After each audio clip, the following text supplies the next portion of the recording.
Neighbors and networks, stories hiding in the social columns.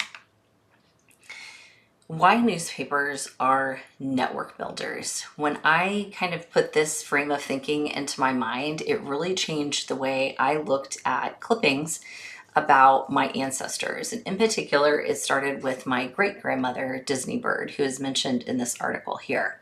So newspapers kind of unintentionally recorded these social networks, and I see it as our job to try to build these networks back and find relationships that we may not have known about. So newspapers were written for communities, not individuals. And the social columns tracked connection, not necessarily someone's importance or social standing. And I kind of look at it this way. If someone appears once, it's news. If they appear repeatedly, it's a relationship. So this again is my great-grandmother Disney Bird, and May is someone that pops up frequently in my great-grandmother's news clippings. So what these networks reveal, these networks can reveal extended family and in-laws, migration paths and temporary relocations, church, school, or club affiliations, even emotional closeness that records never show. So if it weren't for these clippings, I would not have known that May was such an important part of my great-grandmother Disney's life. You know, I look at it this way. You're not collecting clippings, you're reconstructing an ancestor's social world. So here's how it started. I started looking for clippings for my great-grandmother, Disney here. And when I started kind of noticing a couple of names over and over again, I thought this is a great opportunity for me to kind of grab all of these relationships that she obviously had and track them. Well, it got much bigger than I intended. These were the people that I found that were mentioned in newspapers with my great-grandmother, and this was just until she got married when she was 18, 19 years old. So there were a lot of people that were mentioned. And then I found, as I dug a little bit deeper, and we're not going to really talk about that a lot, but the magic of this is once you start connecting these people, so example Ethel here to my great-grandmother Disney, another person that was connected to my great-grandmother was Iva Lanham, and I found out, and so was Hal Kitchen, and this little magical group here appeared. So Ethel married Iva's brother William, and Iva married Hal Kitchen. So there's just kind of this interconnection that starts to work as you find these names in newspapers. So how do you build the network from these newspapers?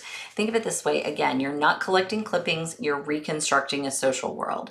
So this is another example of my great-grandmother, and you're just going to start with one name. So begin with your ancestor or one known associate.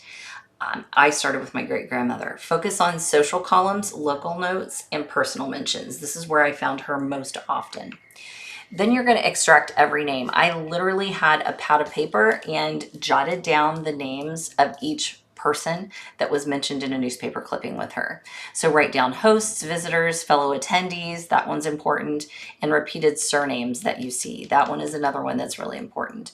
And then you can track their frequency. I kind of did little hash marks when I would see somebody, but this, when you track the frequency, you know, one mention is just an acquaintance, but when you start to get multiple mentions, obviously they were a close tie.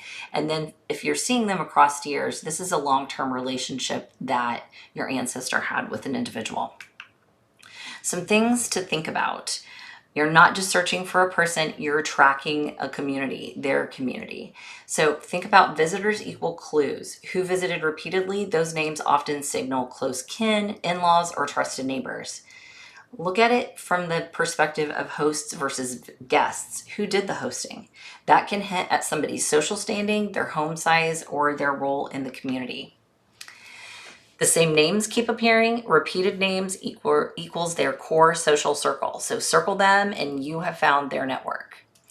Neighbors who aren't family yet. Frequent non-relatives may become in-laws, business partners, or witnesses later. And I think that's really important when you look at my map and how everyone becomes interconnected. So keeping track of that is important. Map the network using that visual tip that I gave you, circling your ancestors, putting them in the middle, and then the names radiating out. That helped me see lots of things much clearer when I made that map. And then I love this one. Think like a collector, not a reader. You're not reading the stories necessarily at this point. You're gathering names, their roles, the places, and the patterns. So this is how your networks grow organically. Each article that you add is just kind of growing to that network. So use these tips and clues to help you start building your neighbors and networks with the ancestors you love.